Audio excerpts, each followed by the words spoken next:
नमस्कार, मी निशा शिंदे पुन्हा एकदा तुमचं माझ्या एका व्हिडिओमध्ये मनापासून स्वागत करते। शेतकरी बांधवांना अत्यंत महत्त्वाचा अपडेट आलेला आहे।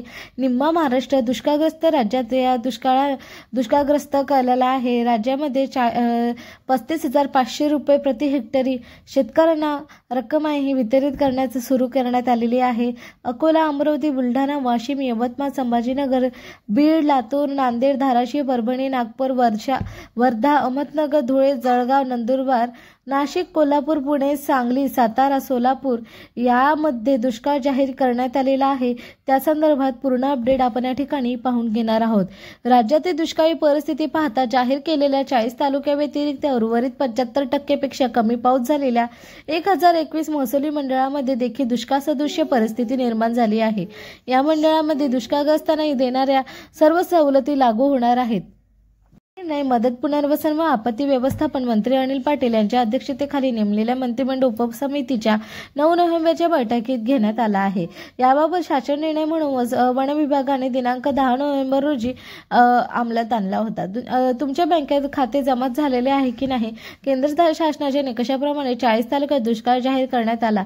मात्र राज्यातील उर्वरित तालुक्यातील महसुली मंडळामध्ये जून ते सप्टेंबर 2023 या कालावधीत पर्जन्यमानाची कमी लक्षात घेता सरासरी पर्जन्यमान 75% पेक्षा आणि 750 मिमी पेक्षा कमी पाऊस पडलेला आहे।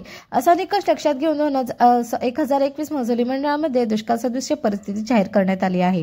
यादीमध्ये नाव तपासायचे आहे। दुष्काळग्रस्तांच्या देणाऱ्या येणाऱ्या नवीन महसूल भरण्यात घट निर्माण झाली। कर्जाचे पुनर्गठन, शेतीची निगडीत कर्जाच्या वसुली स्थगिती, कृषी पंपाच्या वीज बिलात 33.5% सूट, शालेय व महाविद्यालय विद्यार्थ्यांना शुल्कात माफी, राहण्यायोग्य अंतर्गत कामाच्या निकषात काही प्रमाणात शिथिलता, आवश्यक तिथे पिण्याचे पाणी पुरवण्यासाठी टँकरचा वापर, टंचाई जाहीर केलेल्या गावात शेतकऱ्यांच्या शेतीच्या पंपाची वीज जोडणी खंडित न करणे या सवलती 1021 महसुली मंडळामध्ये लागू करण्यात आल्या आहेत।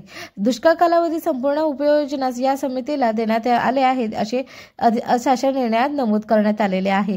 तर सगळ्यात महत्त्वाचं, महाराष्ट्रातील नवीन 22 जिल्हे 49 तालुक्यातील नवीन जिल्ह्यांची यादी आपण पाहून घेणार आहोत। बुलढाणा जिल्हा आणि जालना जिल्ह्यामध्ये प्रमाणात बीड जिल्ह्यातील सुद्धा पीक विमा जाहीर झालेला असून त्यासाठी 64 गावे पात्र ठरवण्यात आलेली आहे। तर अनिवार्य संख्या ही 48 आलेली आहे। त्याचबरोबर ती विदर्भातील यवतमाळ या जिल्ह्यांमध्ये सुद्धा पीक विमा पात्र ठरलेले आहेत।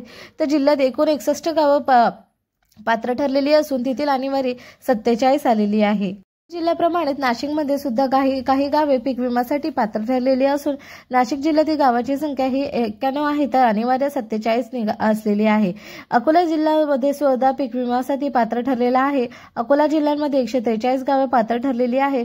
कोल्हापूर जिल्ह्याचा विचार केला असता कोल्हापूर जिल्ह्यात 73 गावे पात्र ठरलेली आहेत आणि विम्यासाठी हे हरवण्यात आलेले आहे। या जिल्ह्याची अनिवार्य अनुक्रमे 4747 एवढी आलेली आहे। छत्रपती संभाजीनगर सुद्धा पीक विम्यासाठी जिल्ह्यात यादीत आलेले असून जिल्ह्यांमध्ये एकूण 119 गावे पात्र ठरलेले आहेत। जर अनिवार्य 48 एवढी आलेली आहे त्यावरील वरीलपैकी सर्व गावांना पीक विमा कंपन्यांतर्फे लाभ देण्यात येणार आहे हे जाणार आहे।